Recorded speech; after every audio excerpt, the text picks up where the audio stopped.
Beleza. Gente, então, na nossa aulinha de hoje, de CEP, nós veremos o gráfico de atributos. Na última aula, nós vimos sobre gráfico de variáveis, o gráfico XR, tá? Nós ainda veremos o gráfico XD, né? X barra barra D. Um relaciona a média das médias com a amplitude e o outro vai relacionar a média das médias com o desvio padrão, tá? Mas hoje a gente vai fazer um parênteses para trabalhar sobre o gráfico de atributos, que geralmente a gente utiliza quando a gente vai contabilizar peças defeituosas, né? Você vai trabalhar com o percentual de peças defeituosas. No final da aula, eu faço um quadro, né, que vai relacionar quando se aplica um gráfico, um método, e quando se atinge o outro gráfico. Beleza? Vamos lá. Então, vamos continuar aqui. Deixa eu localizar aqui onde está o mouse aqui. Então, pessoal, então, quando nós falamos do gráfico, do termo atributo,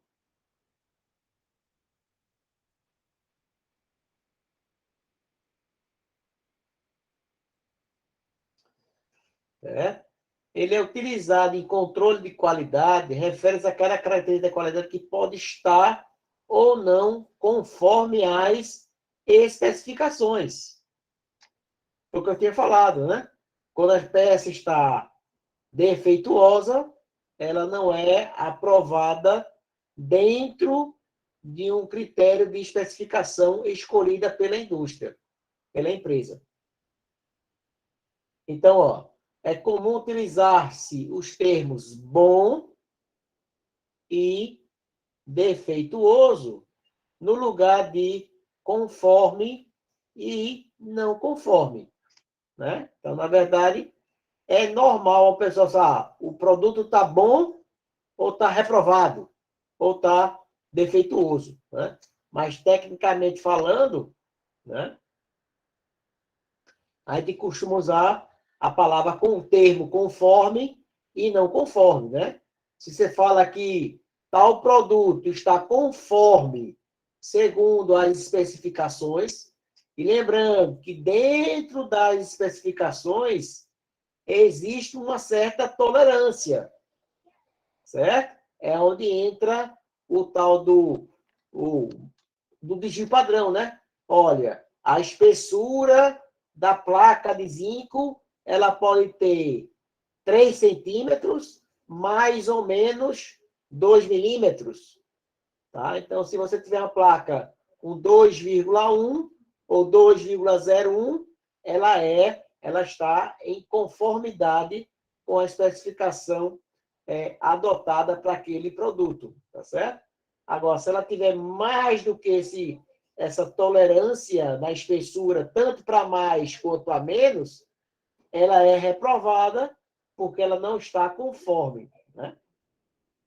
Então, isso aqui por isso que eu fiz questão de relativizar essa questão com a qualidade, né? O cara de qualidade é que tem lá a obrigação, né, de coletar uma amostra daquele lote e fazer o experimento, fazer a medição para verificar se aquela característica, né, ela está atendendo ou a norma, ou as condições o pedido do cliente, né? E por aí vai. Então, o termo atributo, ele vai ser utilizado para representar se uma característica do produto está conforme ou não conforme.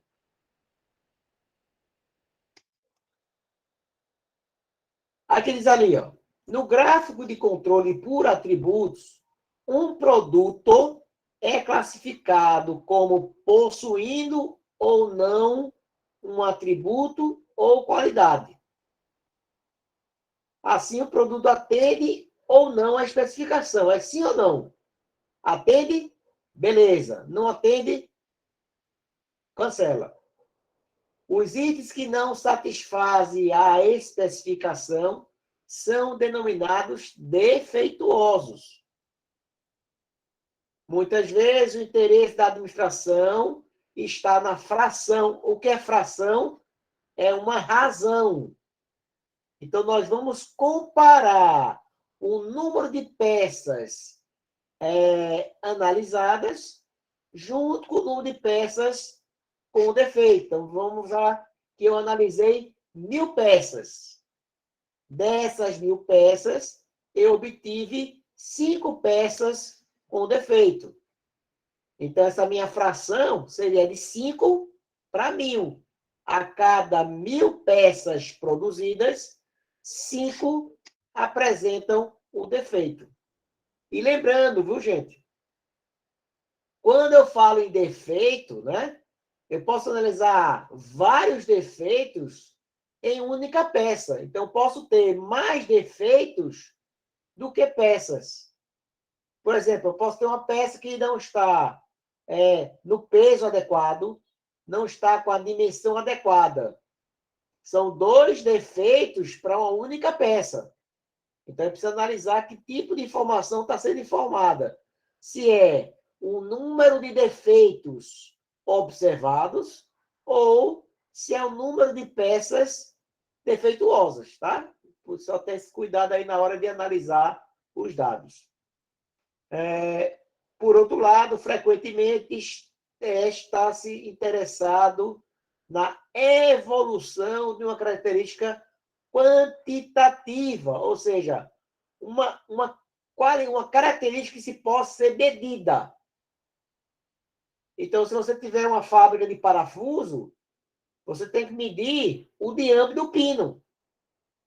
Se você vai colocar a bucha 10, se vai ser para a bucha 8, certo? Então, o diâmetro do pino, né, do parafuso, ele vai refletir no seu funcionamento.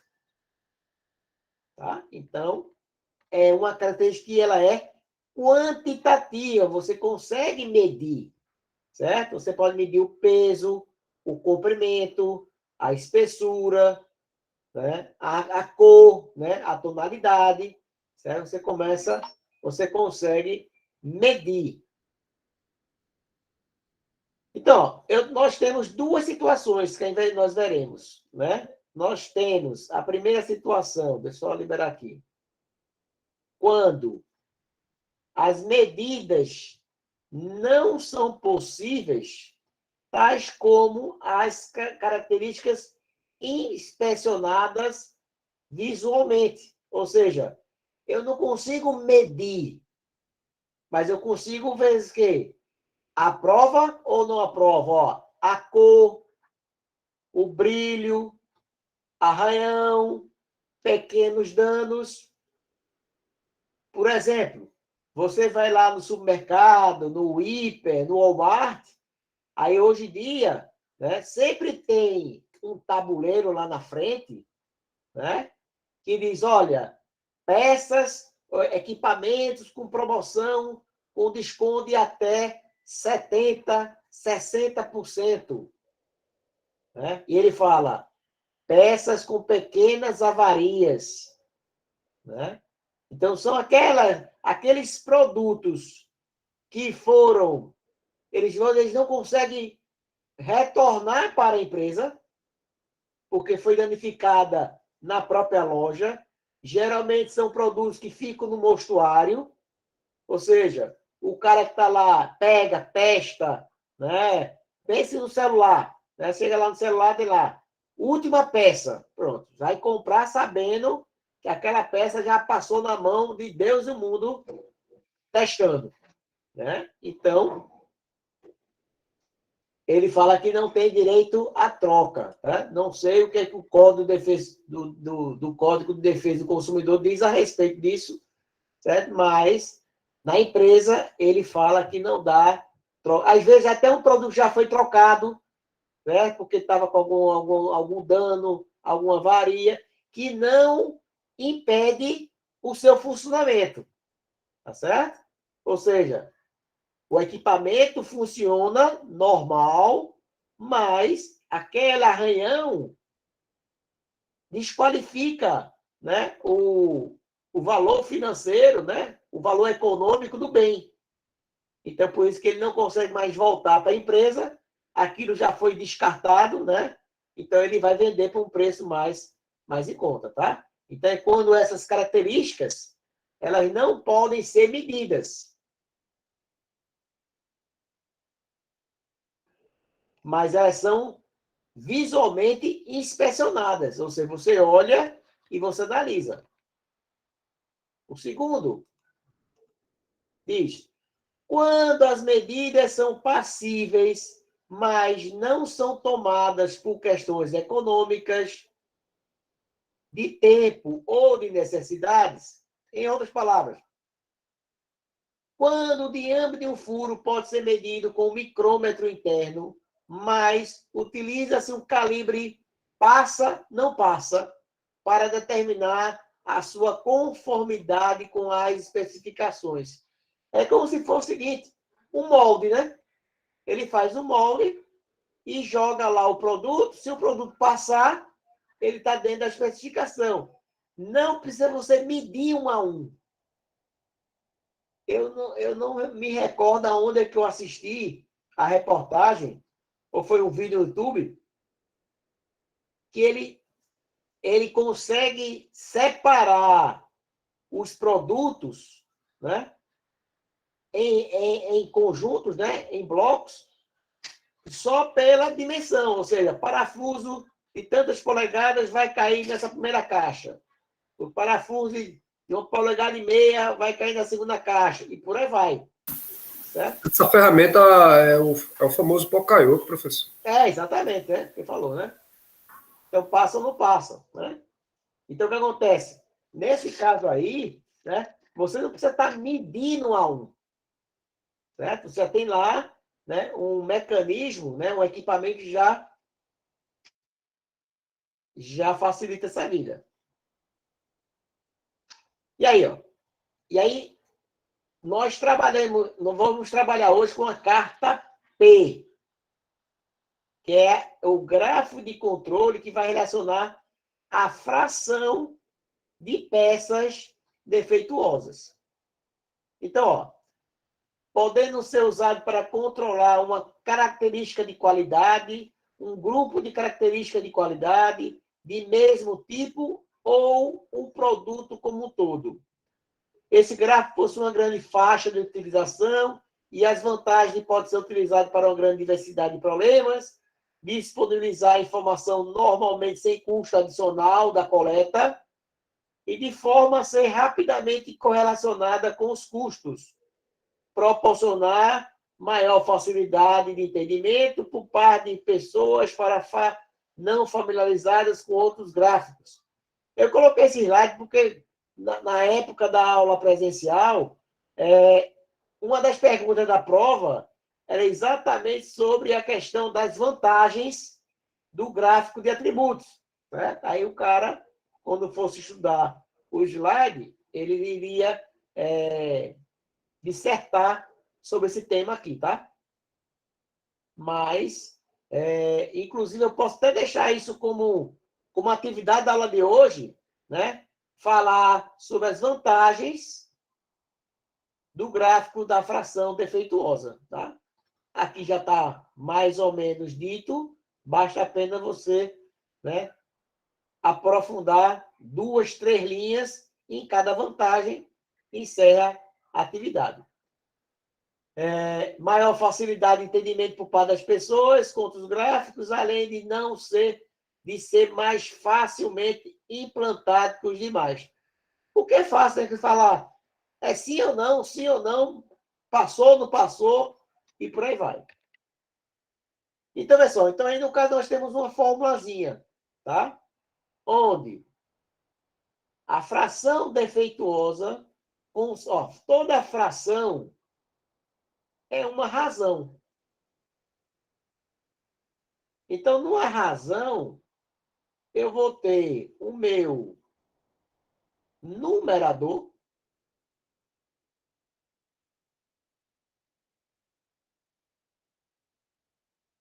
e tem o meu denominador.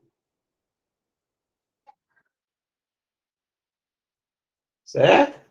Onde o Pzinho é a minha fração defeituosa, porque o P é o resultado desta divisão. Onde N é o número de peças da amostra e NP é o número de peças, na verdade não é N vezes P, é como se fosse assim, ó, N, P.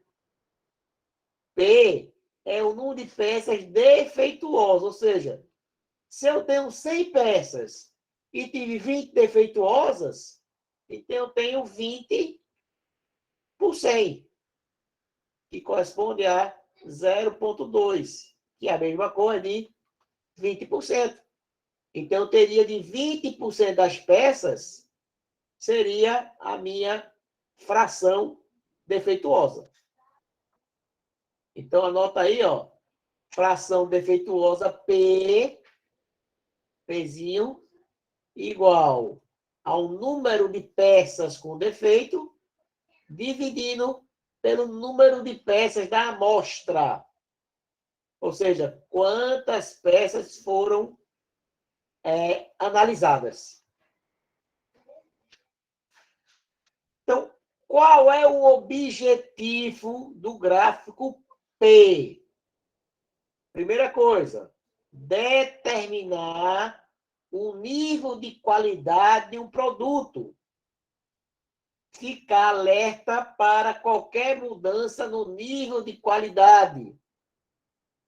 Avaliar o desempenho relativo à qualidade do pessoal envolvido como desde o operador até o gerente. Indicar o uso de gráfico de controle por variável. Por quê? Porque no caso do gráfico de variáveis, você vai analisar as características. No gráfico de atributo, é apenas aprovado ou não aprovado. Tá?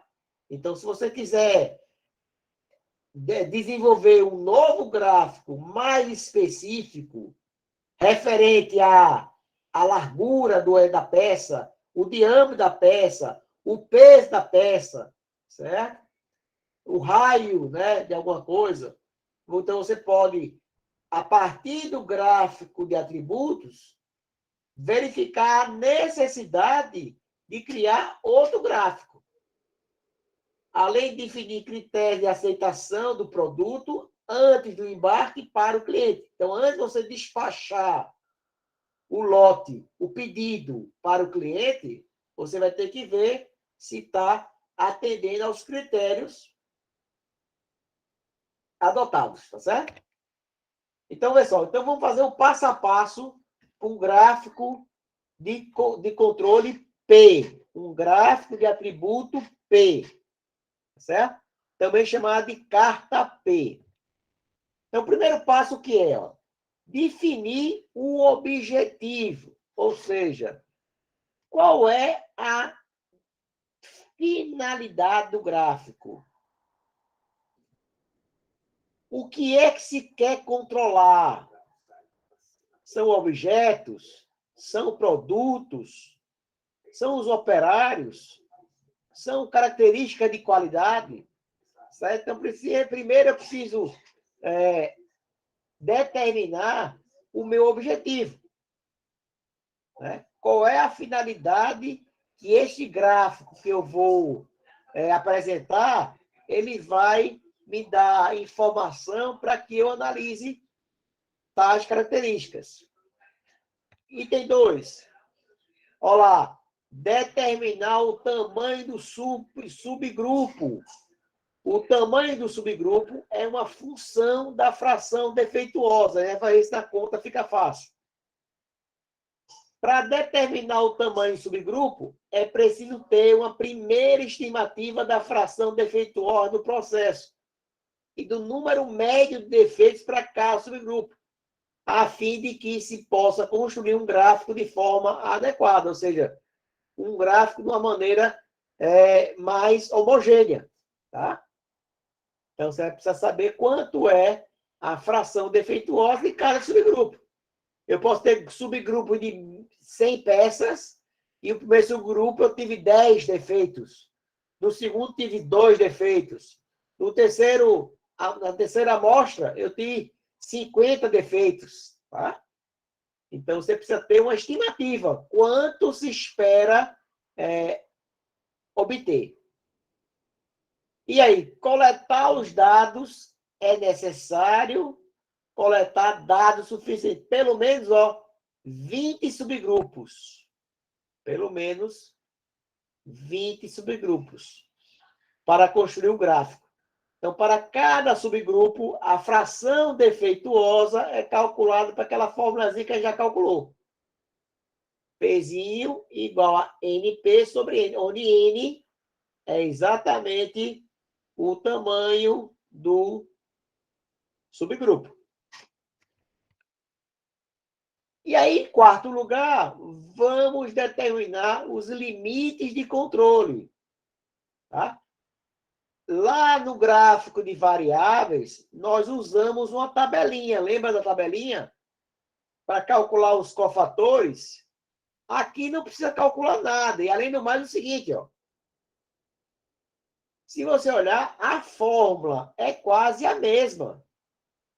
A diferença só que, por limite inferior, você vai usar o valor negativo e, por limite superior, você vai usar a fórmula positiva.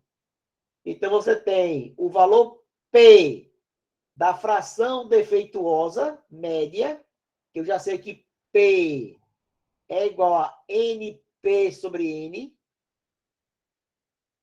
e onde N é um número inspecionado em cada subgrupo. A gente já sabe isso aí. Então, a fração defeituosa P barra, lembrando que P barra significa média, tá?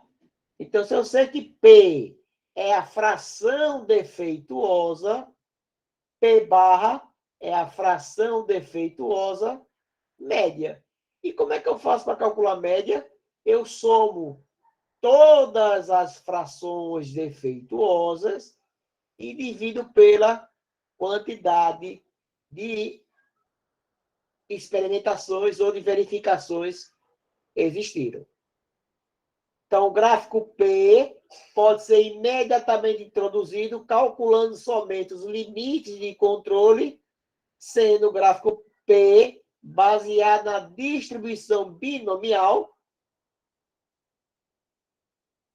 A probabilidade de selecionar um produto defeituoso deve ser constante. Caso contrário, o mesmo não deve ser usado. Então, binomial porque você tem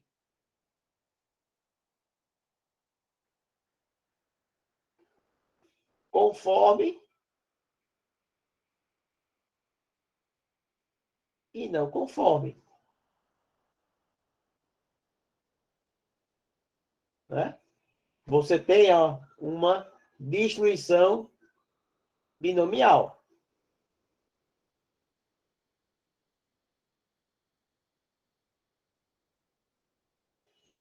Vamos fazer essa aqui, galera. A diferença aqui, que esta coluna aqui, esta coluna aqui, ela já está feita. Tá? Essa coluna aqui não era para estar assim. Era para você calcular. Tá? Então, lá. De uma amostra de produção de uma fábrica de pequenos recipientes, foram retiradas 25 amostras, ou seja, 25 subgrupos. Cada subgrupo ele tem 50 elementos. Sendo retiradas 4 amostras por dia. Tá? Então, aqui eu tenho um total de 25 amostras, né? E 4 amostras por dia. Então, ó, no primeiro subgrupo 1, eu tenho 50 elementos e foram encontrados 4 itens com defeito. Então, P é igual a NP sobre N. Quantos defeitos eu encontrei? 4. De quantas peças analisadas? 50. Então, 4 dividido por 50, 0,08. Mesma coisa. Para o segundo lote, aqui seria P1. P2 vai ser igual a quantidade de peças com defeito, 2, sobre o número de peças, 50. 0,04. P3, 5 peças defeituosas por 50 igual a 0,1. P4, 3 dividido por 50 dá 6,06. P5, 2 dividido por 50, isso aqui vai ser igual a 0,04. P6, e assim vai. Acho que já deu para entender qual é a sequência. 1 para 50. Vai dar 0,02. Estarei aqui, ó. Certo? E aí você faria normalmente toda essa coluna aqui.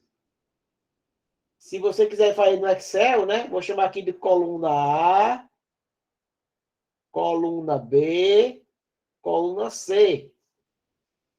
Então, a coluna C vai ser igual à coluna B dividido pela coluna A.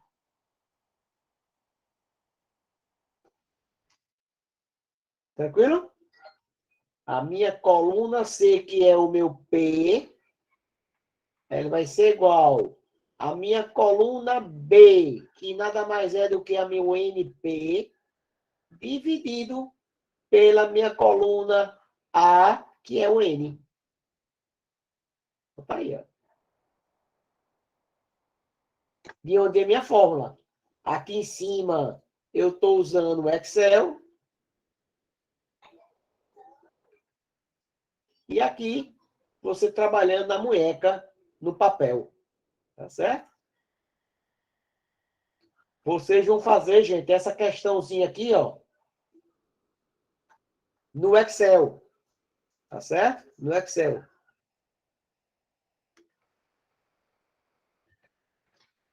Aqui eu tenho aqui, né? Aqui é só um close, né? Eu tenho 25 subgrupos. Todos os grupos são iguais, neste caso. Não necessariamente seja igual, tá? Mas nesse caso é bom para a gente facilitar o estudo. A padronização, ó. 50, 50, 50, 50, 50, 50, 50. O número de peças com defeito de cada lote está aqui, ó, representado. 4, 2, 5, 3, 2, 1. E por aí vai. Espera aí, gente, que minha luz aqui apagou. Só um momentinho. Voltou. Voltou não, apagou de novo. Deixa eu ligar aqui o refletor rapidinho. Rapidinho. Deixa eu ligar o refletor reserva aqui.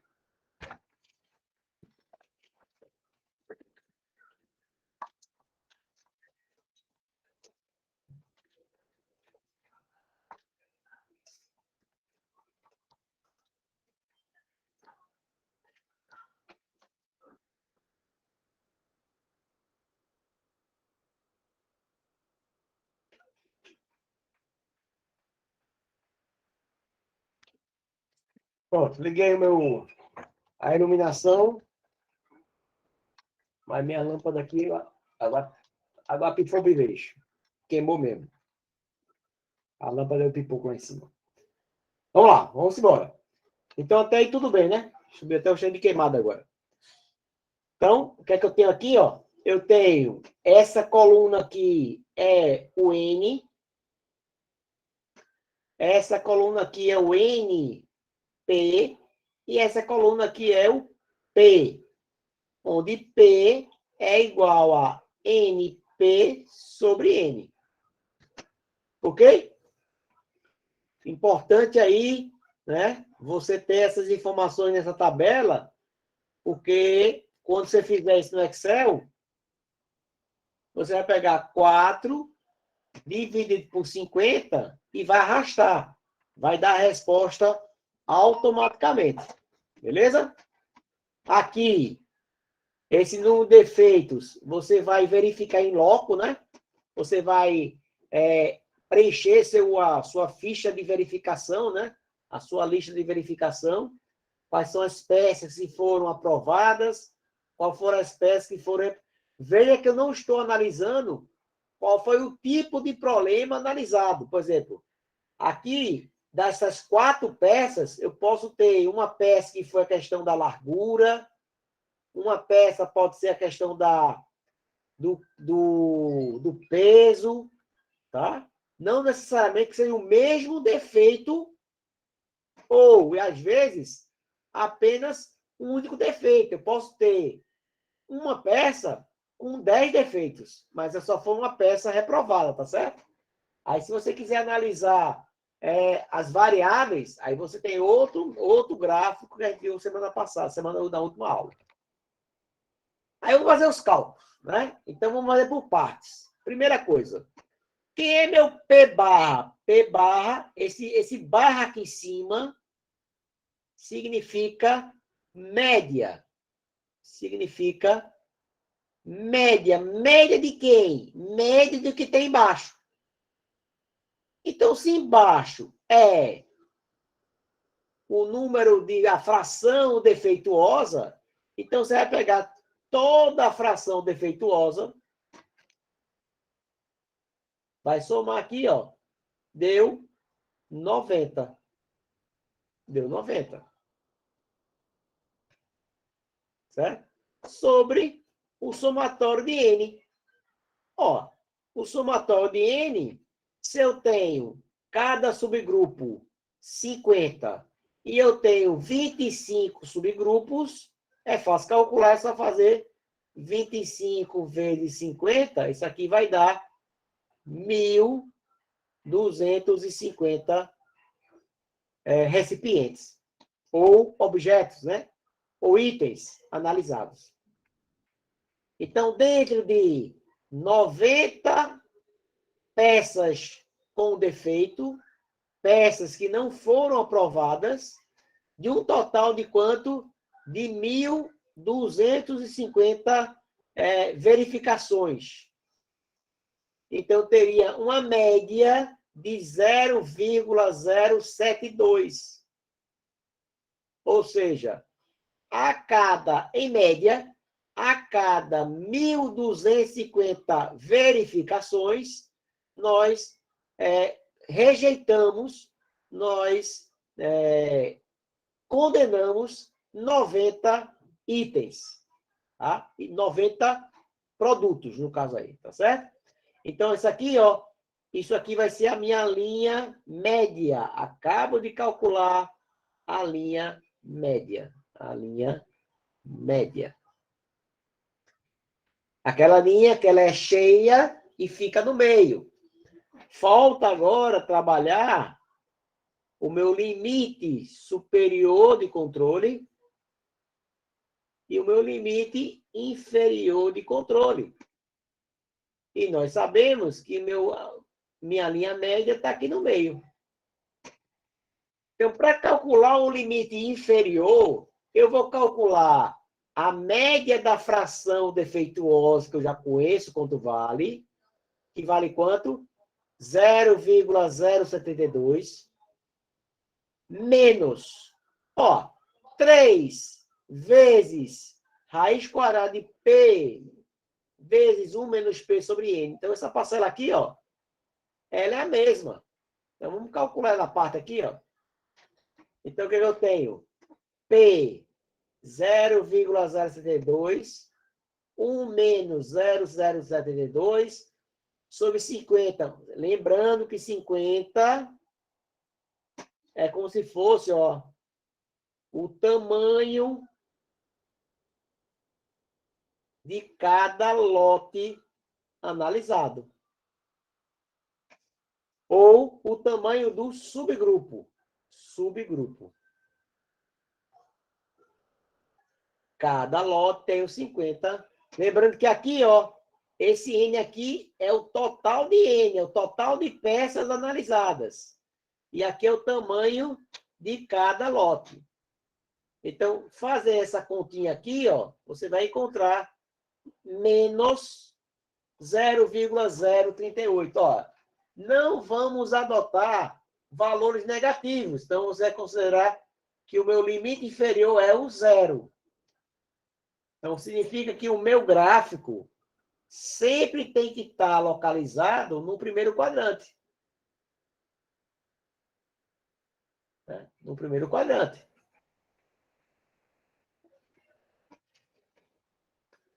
Porque eu não vou considerar meu limite inferior negativo. É do zero para cima.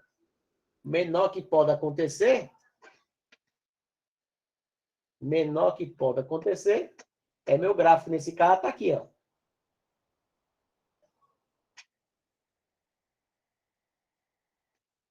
Está sobre o eixo X. Já o limite superior é a mesma conta, só que em vez de ser menos, agora é mais. Tá? Então, nesse caso aqui, ó, nós encontramos como valor para o limite superior 1,8167. Então, você tem aqui, ó, o meu limite superior, ele vai estar um pouco mais em cima. Então, anote aí essas 3 formulazinhas, né? Vou anotar aqui para vocês. A linha central é igual a quem? A NP sobre N.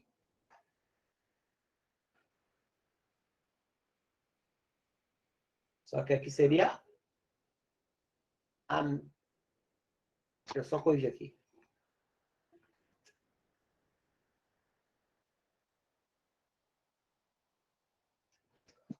Só corrigir aqui. Então, é igual a fração média, que vai ser igual ao somatório de NP sobre somatório de N. É o que está lá em cima, né? Isso aqui está aqui em cima. Limite. Opa, Janaína. Boa noite, Janaína.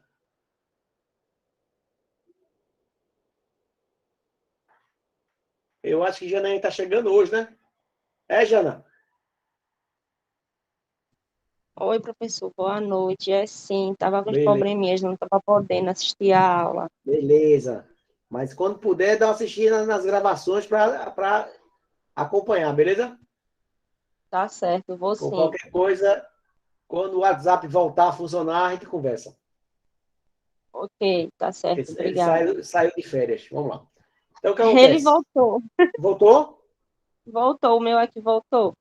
Então, pronto. Aí o mundo voltou à normalidade. Eu não chutei Se meu... tiver algum grupo, se tiver algum grupo de WhatsApp, se puder me adicionar, por favor. Com certeza. Olha, antes de qualquer coisa, já que você já está com o WhatsApp, manda para mim uma mensagem nesse WhatsApp aqui, ó. Bom, que eu te mando o link tanto do Classroom quanto o link da nossa sala para o nosso grupo do WhatsApp, tá certo? Tá certo. Bom, puxa uma cadeira aí e amarra o cinto aí para não voar agora. Vamos lá. Então, o que acontece? Então, fizemos o limite médio, que é exatamente aquela linha cheia que fica aqui no meio, e os meus limites superior e inferior tem fórmula. E a prova, se a minha prova presencial tinha consulta, a online nem se fala, né? A online, mesmo que eu não autorize a consulta, vocês vão consultar. Então, por favor... Isto é bullying, professor. Oi? Isto é bullying. Por quê? Isto é bullying. Não, oxe, eu, se fosse aluno, também consultava, não é verdade? Né? Então, como a minha prova, a consulta é liberada, então não tem problema ser presencial ou online, né? Geralmente a consulta permitida é a consulta das suas anotações, né? Não é consultar os outros, não, é consultar o seu material, beleza? Porque eu acredito que prova com consulta é o dia que o aluno mais estuda, certo? Porque ele vai ver como faz, ele vai notar, rapaz, nunca estudei tanto para fazer uma prova, no dia da prova. Você faz a prova estudando. Então, você lembra de colocar, como são vários gráficos, tá? Esse é o nosso segundo gráfico, o gráfico carta P. A carta P, teremos outras cartas. Então, você pode anotar na carta P o valor de P, né? Deixa eu apagar aqui para a gente fazer isso aqui. Deixa eu colocar uma folhinha em branco aqui. Espera aí, rapidinho. Só colocar aqui uma folha em branco.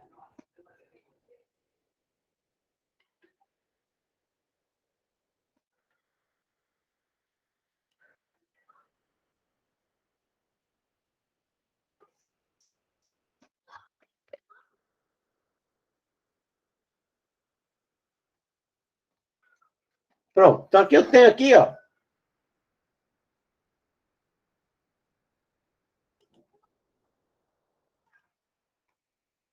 Gráfico de controle. Gráfico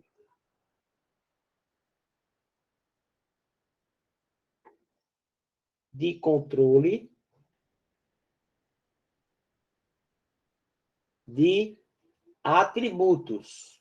Nós já sabemos o que é atributos, né?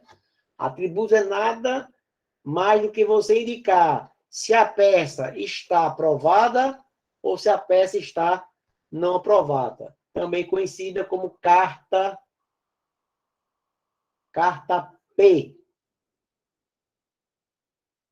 Então, nós sabemos que P é igual a NP sobre N. Cuidado para não cortar N com N, tá? Eu vou até colocar N maiúsculo aqui para evitar qualquer coisa. Vamos se empolgar e cortar N com N.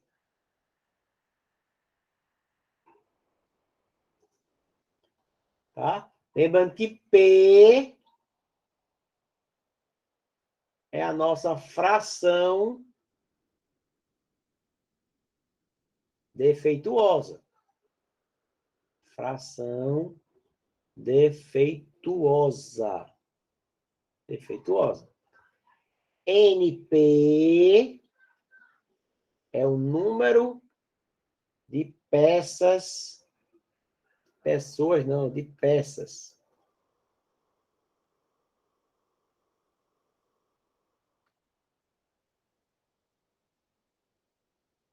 De peças defeituosas. Certo? E N é o número... Eu vou até colocar Nzinho, vou deixar Nzinho mesmo.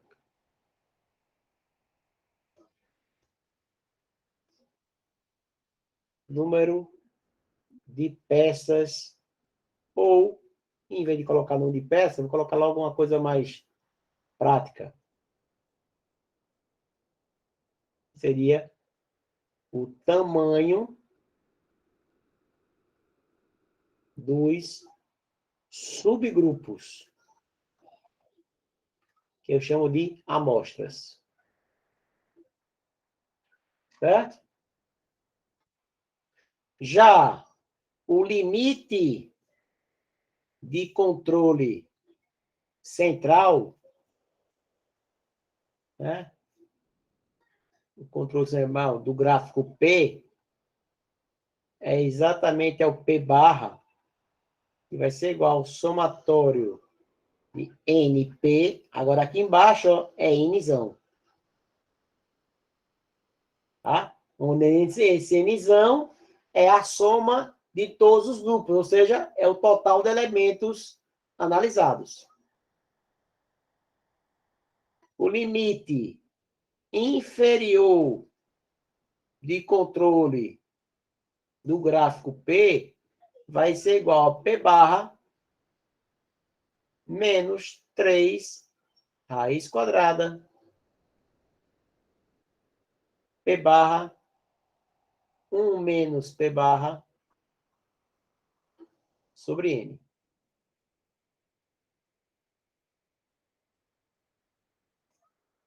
Vou só escrever aqui melhorzinho, que esse P barra aqui, esse P ficou feio.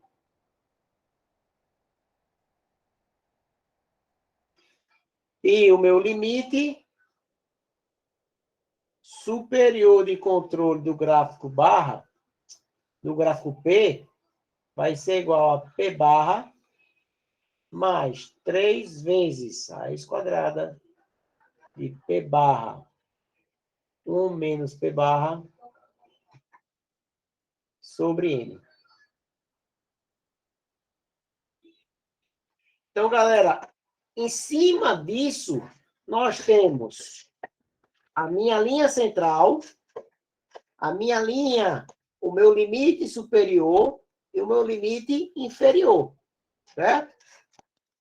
Meu limite central, o meu limite, a minha central é linha cheia. Limite superior e inferior é linha tracejada. O que é que eu faço agora? Você vai desenhar, você vai plotar todos os pontos no gráfico de cada amostra. Então, vamos lá. Então, aqui no caso aqui, ó, eu tenho o meu limite superior aqui, ó.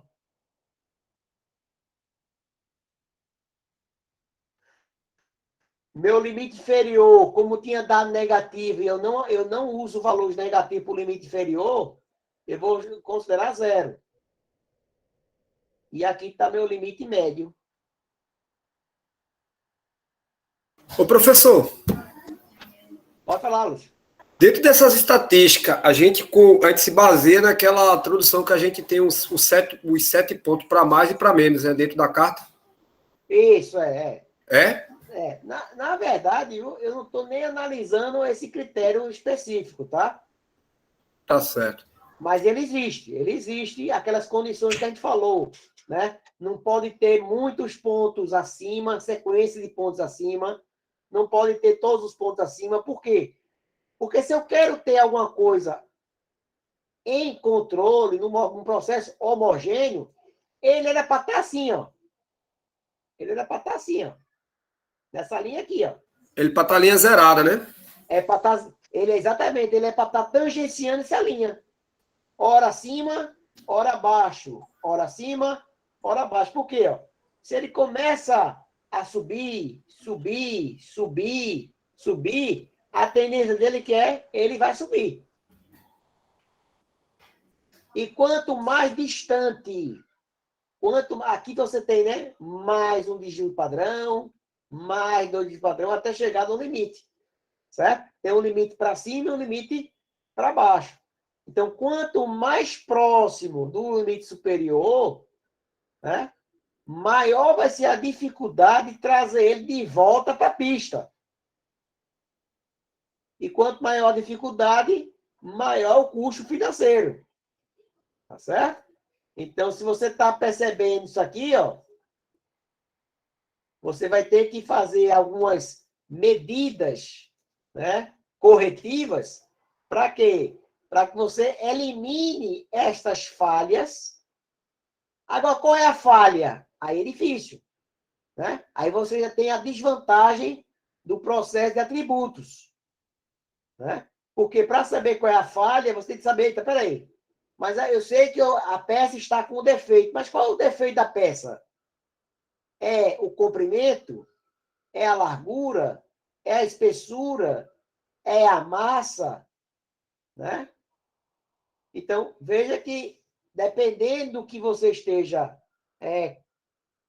apresentando, o gráfico de controle vai ser pouco, tá? Ele apenas indica que, olha, o processo não está sob controle, aí vai ter que investigar mais para ver se encontra aonde é a origem do problema.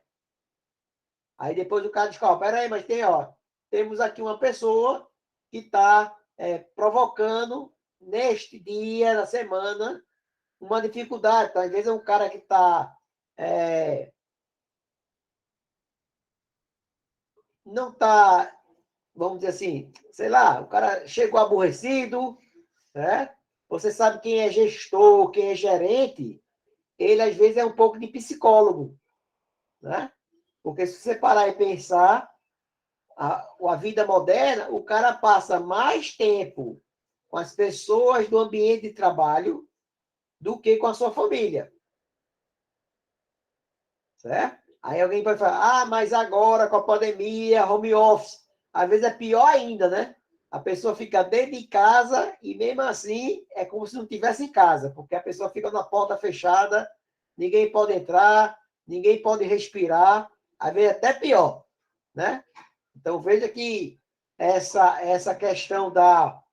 Falar em home office, gente, eu recebi um convite da faculdade do nosso coordenador Hermes, e fazer um workshop, certo?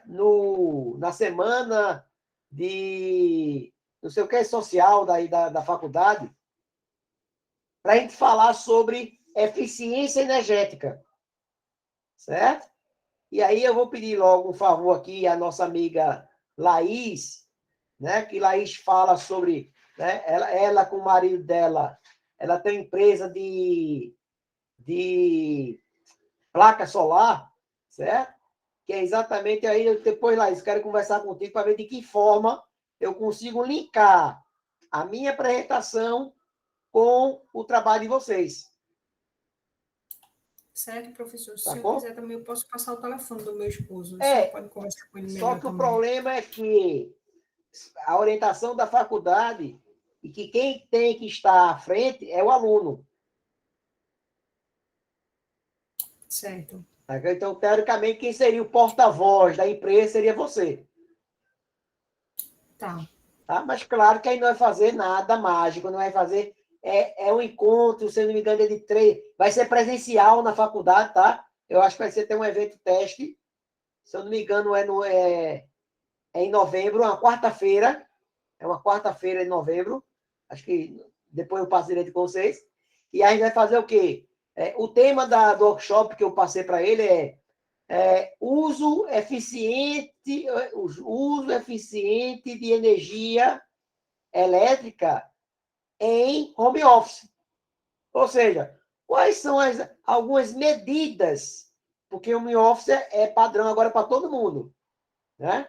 E pense que não vai voltar à normalidade nunca mais. Por quê? Porque a empresa gostou, né?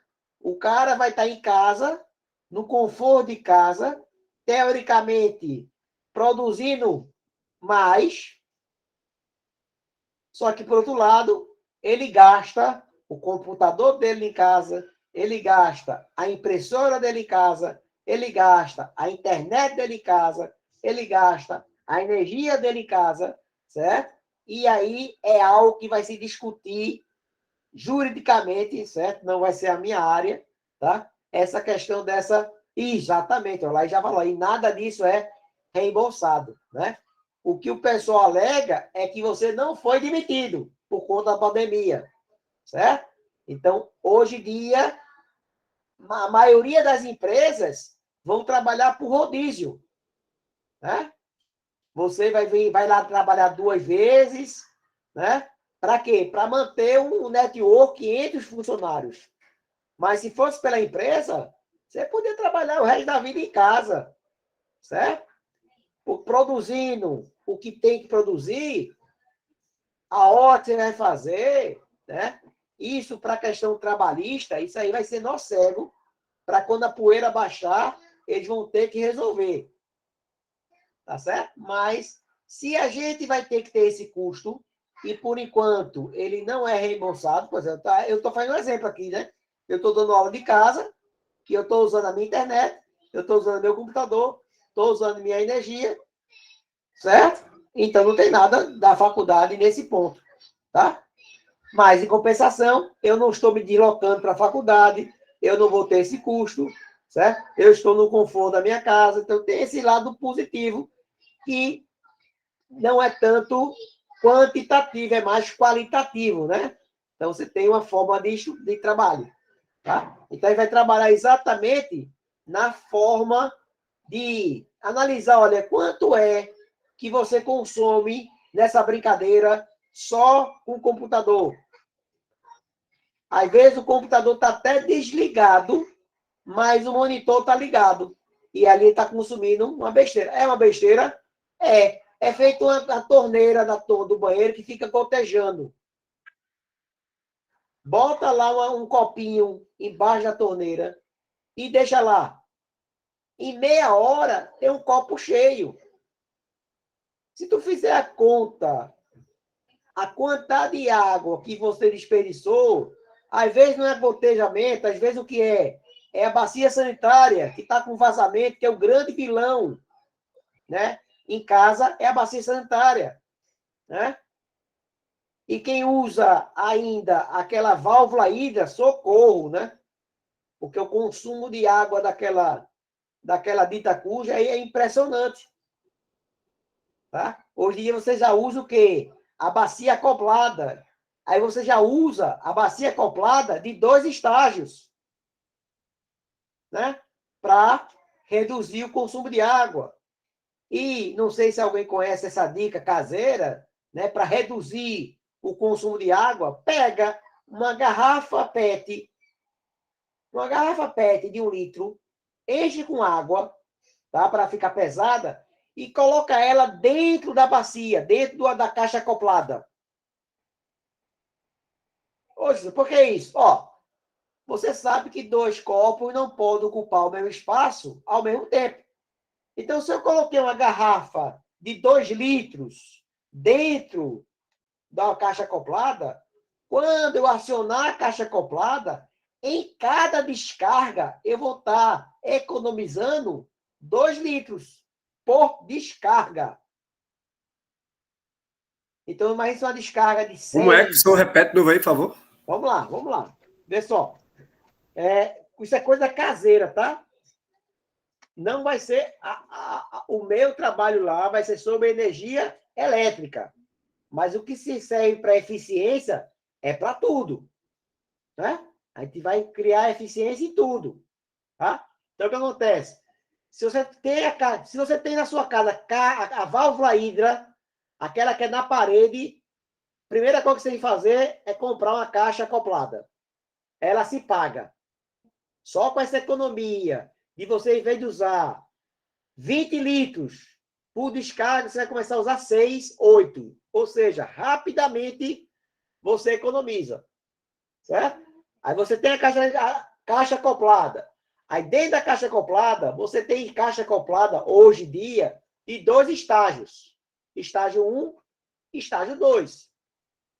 Ou seja, se o seu dejeto lá é líquido, você usa o estágio 1. Ou seja, é menos água na descarga. Agora, se lá o amiguinho lá, né, que você deixou lá, né, lá, você vai ter que usar o estágio 2, que é para partícula sólida, coisas mais pesadas. Certo? Isso já é uma economia gritante. Aí vamos um pouco mais.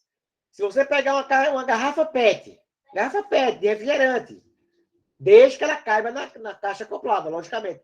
Se não couber, pega uma menor, de 1 litro, de 1,5 litro, de 600 ml. Pega que pode. Certo?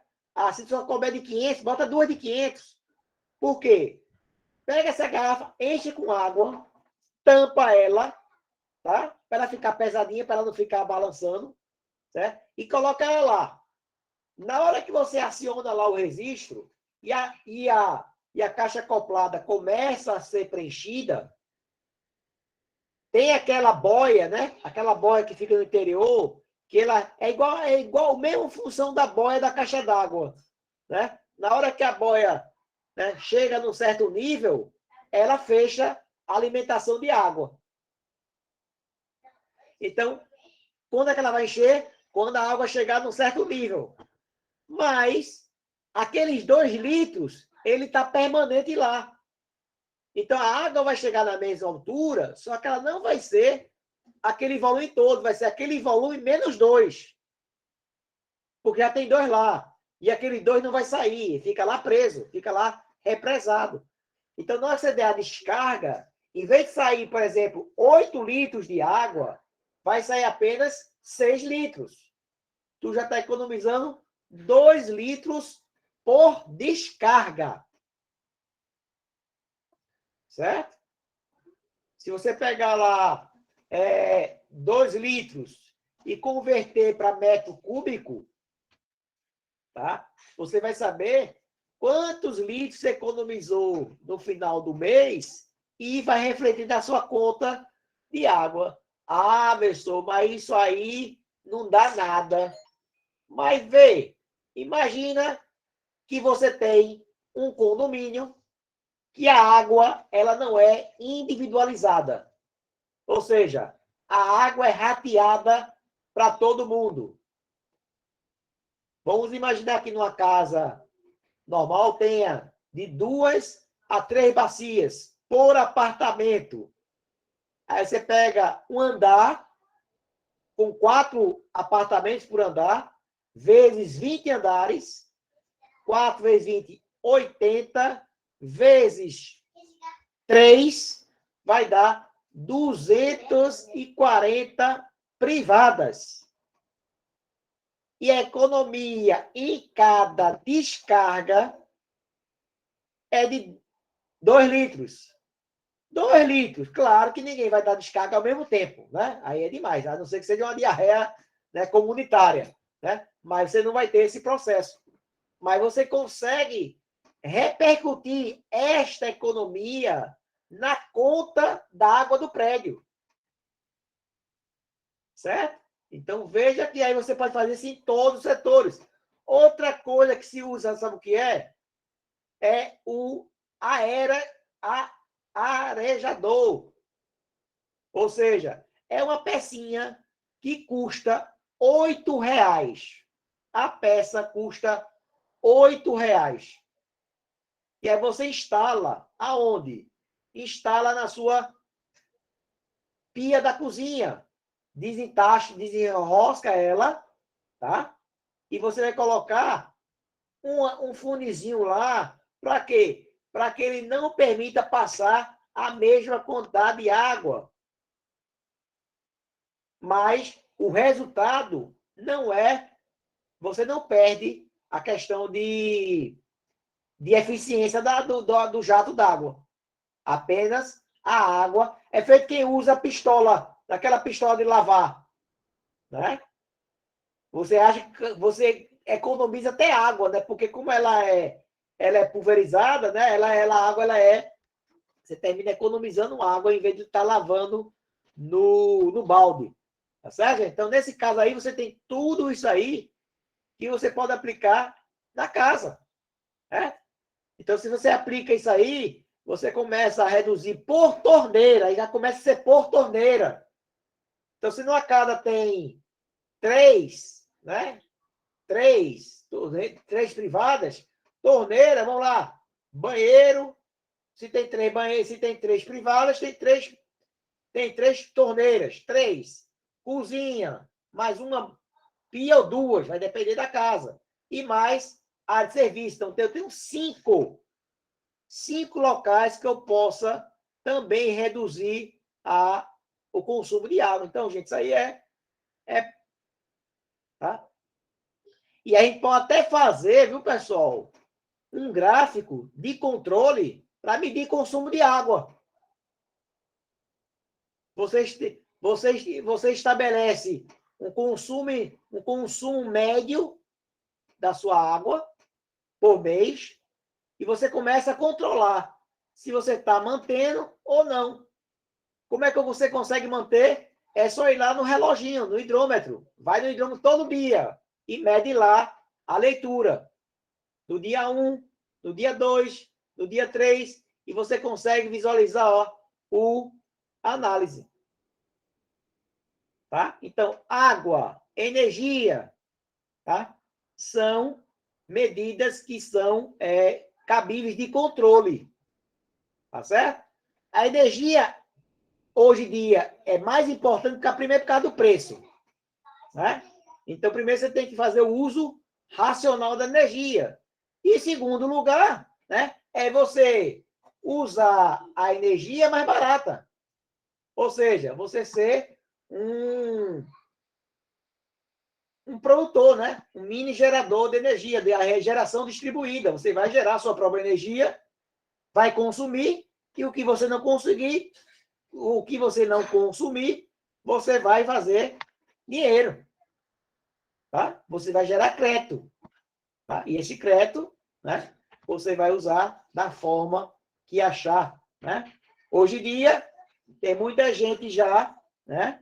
Não sei se é a área do marido de Laís, que o pessoal trabalhando com condomínio, né? Condomínio solar. Né? Mas hoje em dia, professor, o custo é rentável também. Hoje não é só a parte, não. Hoje até casas domiciliares particulares eles estão fazendo. Qualquer conta, qualquer conta acima de R$ 400 já se paga. Poxa, já, porque teve um camarada meu que ele fez ele fez essa usina fotovoltaica dentro para atender. Ele gastava em média R$ 400 de energia. Ele fez investimento de 18 mil. Isso. Se você levar em conta, em 3 anos ele tira isso aí brincando, né? Não sei se em 3 anos consegue tirar, mas a ideia é essa, né? É o payback menor, muito menor do que o tempo de vida útil da placa. É porque, na verdade, o tempo da vida útil da placa é 5 anos, né? Que eles falam. Não, né? é mais. É mais? É mais, é mais. Se for 5 anos, não valia a pena. Então, na visita que a gente teve técnica pela faculdade, a gente visitou a usina do estádio aqui de Pernambuco. A usina maior usina de fotovoltaica do estado, né? E lógico que tem a questão do desgaste, mas assim, o que a gente deu para entender é que em um período de 5 anos, ela recebe uma elipse, ou seja, o que acontece? Precisa ter uma vistoria em cima, é igual o carro. Não, precisa ter a Entendeu? manutenção. Tem a manutenção. Aí em é cima diferente. disso, ela tem um tempo de troca. Agora, eu não sei mensurar que tipo de troca é essa, entendeu? Pessoal, eu posso estar errado, porque no começo, o tempo e o payback de um projeto seria em torno de 5 a 7 anos. E a vida útil dessa placa é de 20 a 25 anos. Certo? Claro que você vai ter um custo aqui de manutenção, de limpeza, certo? Mas a conta é essa. Você paga 7 e vai ter aí, mais quase 20 anos acima para você não pagar a conta de luz. E a conta mágica que a turma faz, que eu não entendo porque a galera não faz, né? Porque aí deve ter alguma coisa a mais. Porque se você vai continuar pagando a sua instalação, se lembrando, né? Não zera a conta, tá? Não é para zerar a conta. Não, ele tem uma taxa, que nem o senhor falou, paga uma taxa dentro da CELP, ela fala que tudo bem, você vai gerar essa energia para a CELP, mas porém você tem que pagar a taxa. Se eu não me engano, é de 3% a 4%. A vantagem é que quem tem mais de um imóvel no seu CPF, eu vou até terminar aqui para poder voltar para a questão, né? Você pode transferir o crédito para qualquer conta no seu CPF. Entendeu? Então, às vezes, você pode ter, sei lá, uma casa na praia, né? Que lá está pagando a conta de energia da sua casa aqui. Né? Então, alguma coisa desse país. Então, vamos lá, volta para cá. Depois, eu combino com o Laís, certo? Essa questão da eficiência, ela tiver interesse, logicamente, o convite está feito, mas a gente faz lá e no final do workshop, né? A gente fala da energia solar e aí leva lá cartãozinho, leva panfleto, né? E faz lá o network. O maridão vai também, fica na plateia e depois da aula fica lá.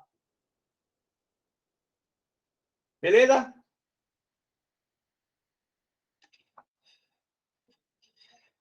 Vamos lá. Lá e levou um choque. Vamos embora. Vamos voltar para cá. Então, galera, o que acontece? Ó. Então, agora, eu vou marcar todos os pontos no gráfico. Esse ponto aqui é o ponto 1. Que ponto é esse 1? Esse ponto 1 aqui, ó. Eita, deixa eu botar aqui, ó. O ponto 1 está no gráfico aqui, ó. 0,08. Né? 0,8. Aqui é o ponto 007. Então, aqui vai ser o 008. 0,08. Certo? Aí você vai marcar todos os pontos de P. P1, P2, P3, P4, P5, P6, P7, P8, P9, P10, P11. Vamos ver que P, só para de curiosidade. Quem é P11? P11, ó.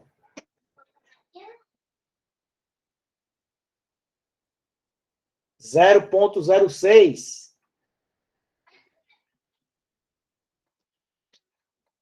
Olha, aqui é 0,7, aqui é 0,6. O ponto 12, ponto 13, 14. O Excel já dá esse gráfico direto, tá? 16, 17. Se eu não me engano, é o gráfico de dispersão. Já dá direto esse gráfico. Ó, o 18. Olha a bronca aqui, ó. Olha a bronca aqui, ó. O ponto 18. Ele ultrapassou o meu limite.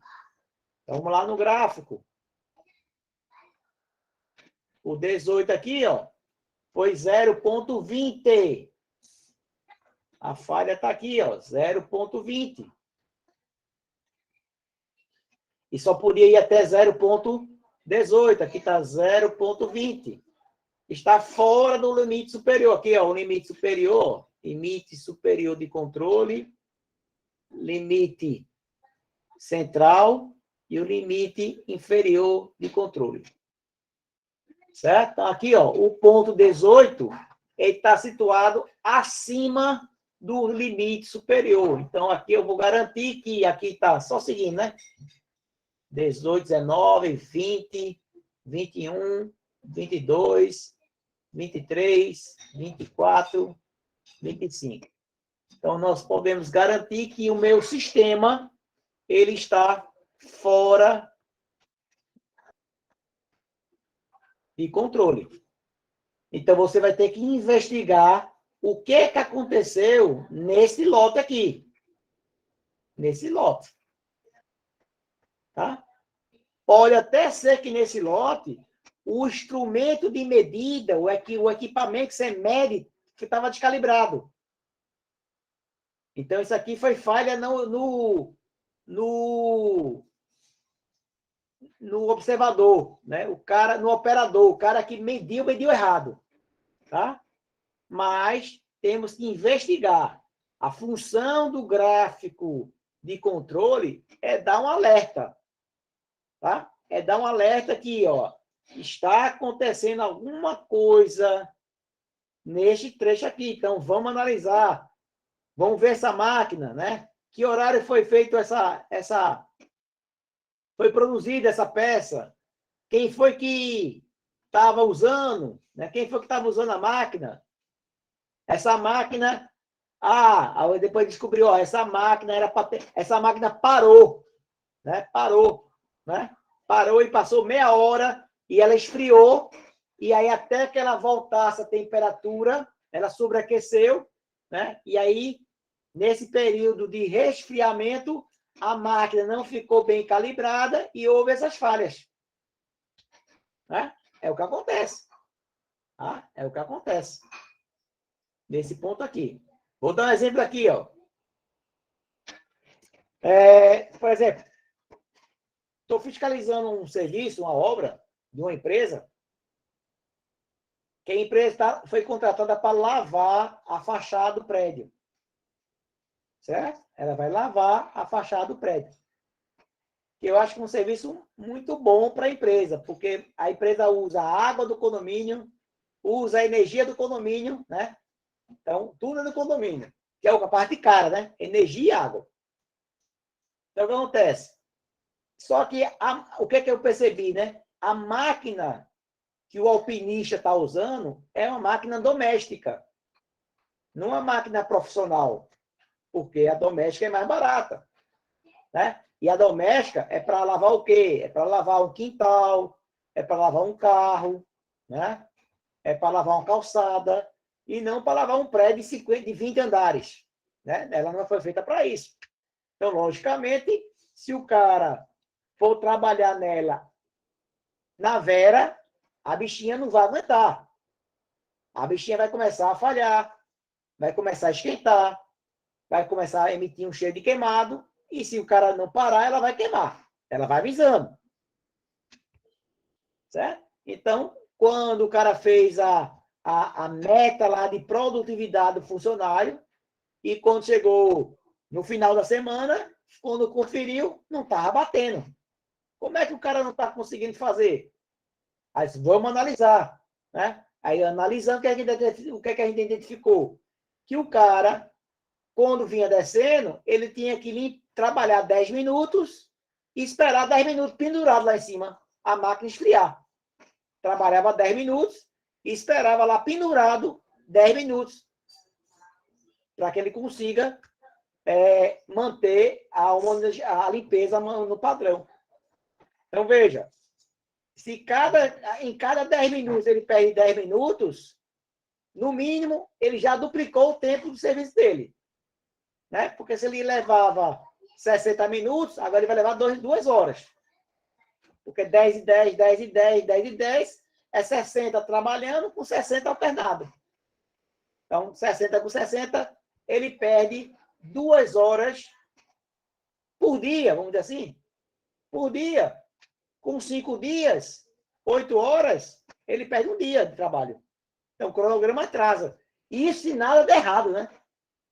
Se nada der errado, né? Não entrar no sistema, o pré ficar sem energia, chover. Ou seja, se der tudo certo, o cronograma já está comprometido. Por quê? Porque está usando uma máquina que não é apropriada. Aí, qual é a definição da empresa? É melhor gastar para comprar uma máquina mais potente ou assumir o custo de um dia a mais da diária do cara. A empresa acha melhor pagar o cara. Então, o meu papel foi feito, né? Nós alertamos onde era o foco do problema. Tá? E aí o gestor vai decidir, né, se vai seguir ou não. Beleza? Então, pelo fato de eu ter aqui, ó, esse controle aqui, ó, esse dia aqui, ó, esse lote aqui, ele foi analisado e foi identificado que o processo está fora do controle. O que é que eu faço? Eu preciso atuar nessas causas, eu preciso eliminar essas causas, eliminar as causas, e depois eu preciso refazer o meu controle. Lembre da melhoria contínua, o nosso PDCA. Nós precisamos estar sempre verificando, planejando, agindo, corrigindo, se for o caso. Tá certo? Mas a gente sempre está o quê? Sempre está de olho em cada etapa. E aí, ó, o que eu tenho aqui, ó? Eu tenho lá, quando falo em cartas de controle, né? Eu tenho os gráficos, eu tenho os dados, na verdade, desculpa, os dados. E aí eu tenho 2 tipos de análise.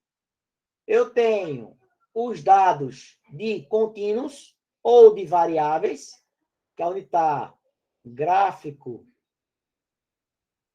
de variáveis. E aqui eu tenho o gráfico de contagem ou classificação, que é exatamente os gráficos de atributo. Aí, ó, da aula de hoje, eu tenho o processo de classificação e de contagem. Então, eu tenho um gráfico que vai analisar por percentagem, que é o gráfico P, E eu tenho um gráfico que analisa por unidade, que é o gráfico U. Hoje nós vimos esse gráfico aqui, ó, esse gráfico P. Esse gráfico P fomos vistos hoje. Falta analisar esse segundo gráfico aqui, ó. Já no gráfico de variáveis, certo? Eu tenho aqui, ó, o meu gráfico XR, isso aqui já foi visto. Esse aqui já foi visto. E aí, tamanho fixo, né? Ou seja, todas as classes são do mesmo tamanho. 50, 50, 50, 50. Também existe quando o tamanho ele é variável. Aí, no trabalho variável, não dá para trabalhar com amplitude. Eu tenho que trabalhar com gráfico XS. Certo? Então, aqui eu tenho a analisada. Certo?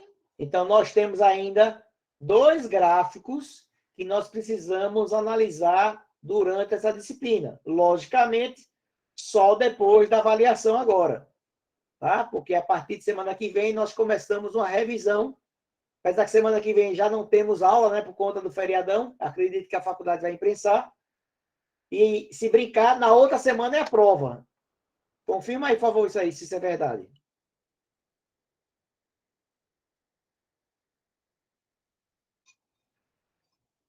Não, ainda, eu acredito que nós teremos ainda a aula dia 18. A prova é dia 25, né? Hein, Poli?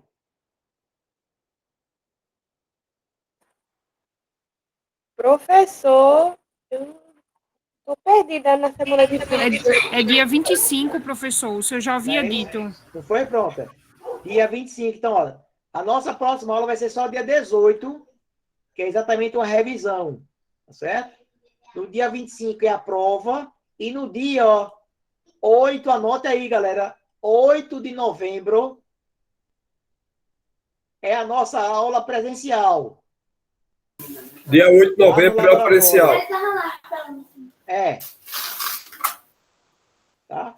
E se eu não me engano, dia 10 é a palestra, viu, Laís? Dia 10 é a palestra. Apesar que eu não sei, gente, ó. Eu vou até ser sincero agora. O que acontece? Porque de 8 a 12 é a semana social. Então, eu acho que pode ser que eu não possa usar o laboratório no dia. Porque pode estar ocupado. Mas não tem problema, certo?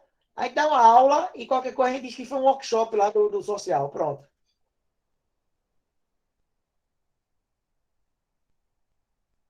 Entendeu? Mas eu acho que dia 8 tá tudo ok, tá? Então, dia 25 nós fazemos a prova.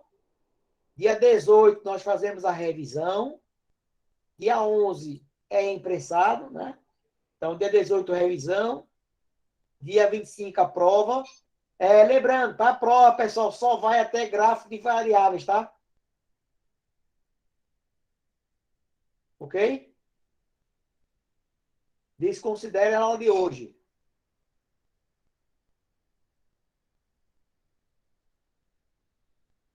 A aula vai até a nossa aula número 5, acho. 5 ou 6. A aula de hoje ela já fica para a segunda prova. Mas até gráfico de vai. Porque é o que eu vou fazer a revisão semana que vem. Certo? A revisão nossa. Então, possivelmente dia 8, aula presencial. Dia 10 será a palestra sobre eficiência energética no trabalho home office. Certo? Quem estiver na faculdade, isso aqui vai valer com carga complementar. Certo? Então, quem estiver na faculdade de bobeira e puder prestigiar, agradeço. Dia 15, sem falar que é 0800, tá? É 0800, é grátis. É de graça. No dia 15 é feriado, então a gente só volta dia 22. Essa brincadeira aí. Né? 22 de novembro. Já para ver esses 4 gráficos, né? que está faltando? O gráfico XS e o gráfico U. Os dois gráficos estão faltando. Tá? E aí consegue varrer todo o programa. Deixa eu ver se tem mais alguma coisa aqui. Ou era só isso? Só isso. Deixa eu ver. Fica com uma atividade para o de hoje, galera. Atividade. Vai ser uma atividade e um desafio. Tá? A atividade, como eu tinha falado no começo da aula, é falar sobre as vantagens, o objetivo. Vou até, escreva. O senhor tinha falado que era para falar sobre as vantagens de utilizar a carta P, né? Isso, escreva o objetivo e as vantagens da carta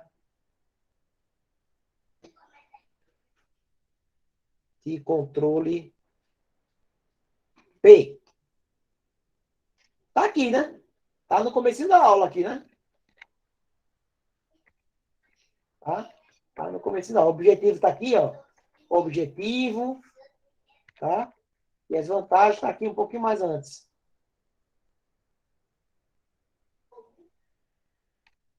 Aí, ó. Vantagens. Tá? Então, vocês vão ficar nesses dois slides, né? E somente complementar, tá? Complementar, certo? Aí vocês me entregam isso o mais rápido possível. E a segunda atividade que vai entrar como desafio, valendo um ponto extra,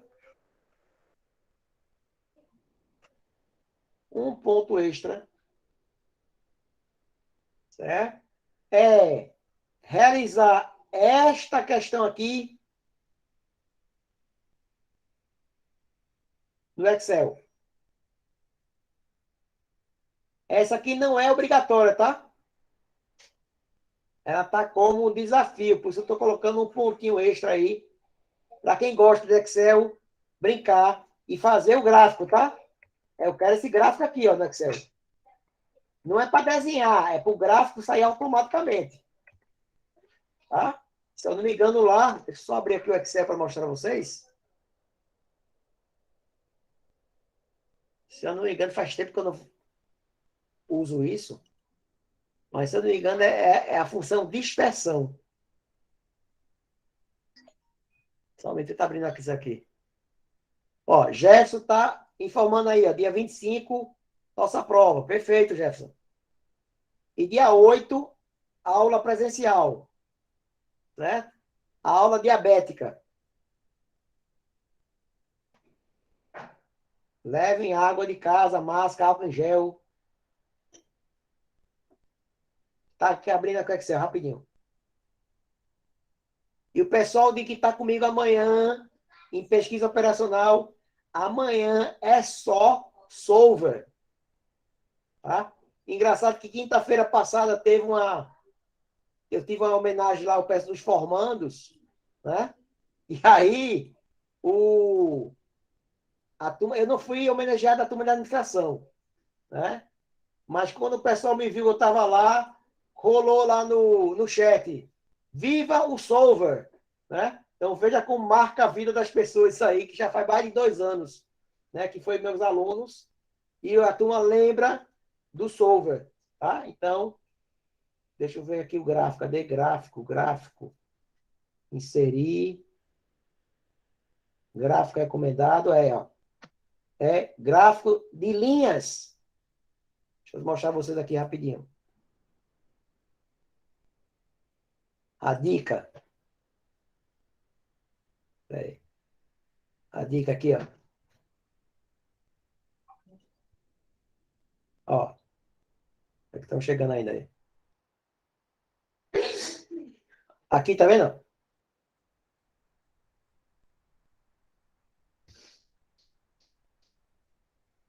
Esse gráfico aqui, ó. Gráfico de linhas. Olha, tá vendo? Ó, vai até com os pontinhos, tá vendo? Não tem nenhum dado aqui, não tem, mas você alimenta a tabela e a própria tabela já dá o gráfico. Aí você vai ter que inserir duas linhas referente à linha central, aí é mais difícil, mas vamos ver até onde vocês conseguem chegar. Tá certo? A pesquisa no YouTube está liberado. Vai no YouTube e bota lá, gráfico de controle Excel. O cara vai ensinar você a fazer lá. Certo? Jefferson já está já na reta final aí, na contagem regressiva, Jefferson. Muito bem. Deus quiser, final do ano aí, você está livre. Beleza? Então, ó, atividade 1, fazer aquele resumo teórico sobre o objetivo do gráfico P e suas vantagens. Se alguém quiser falar da desvantagem, também pode, é importante também, certo? Aquele último gráfico, o último slide que eu coloquei. Deixa eu só separar aqui de novo. O último gráfico aqui, ó. É aqui, tá vendo? Aqui, tá vendo? Esse último gráfico aí também. Eu, se fosse vocês, eu pegaria esse slide final e colocaria as informações de fórmula aqui. Junto com essa folha aqui, você coloca aquela ficha que eu vou mandar para vocês, aquela tabela, tá? E pronto, né? É o material para prova. Imprime as questões de atividade, se quiser, e você tem o material para prova, certo? Mas semana que vem a gente fala mais sobre isso, tranquilo? Tranquilo, professor. Então, beleza. Então, por hoje, chega. Deixa eu parar a gravação aqui. O senhor veja lá o